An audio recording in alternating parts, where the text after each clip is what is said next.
Γεια σου!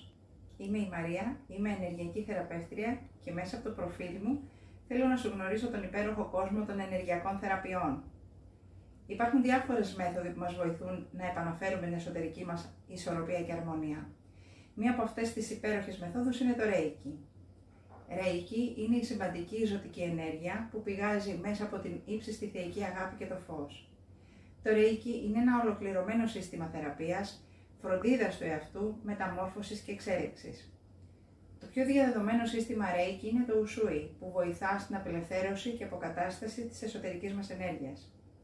Μαζί θα μιλήσουμε περισσότερο για το αγγελικό Reiki, ένα σύστημα πιο καινούριο από το Usui, πολύ διαδεδομένο επίσης, το οποίο χρησιμοποιεί την ενέργεια της θεϊκής διάνοιας μαζί με την καθοδήγηση των αγγέλων, ώστε να βιώσουμε τον εαυτό μας στα ανώτερα επίπεδα συνείδησης.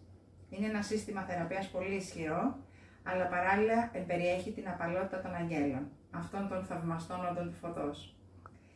Μέσω της διαδικασίας οι θεραπευόμενοι εισέρχονται σε ένα πεδίο ενέργειας πολύ υψηλής δόνησης, μέσα από το οποίο μπορούν να αποκαταστήσουν την ισορροπία και την αρμονία στο σώμα, την ψυχή και το πνεύμα τους. Και οι δύο αυτές μέθοδοι είναι εξίσου πολύ δυνατές και έχουν πολλαπλά ωφέλη. Το Reiki είναι κάτι που εγώ εφαρμόζω με αγάπη, σεβασμό και αφοσίωση προς την ενέργεια και τον άνθρωπο.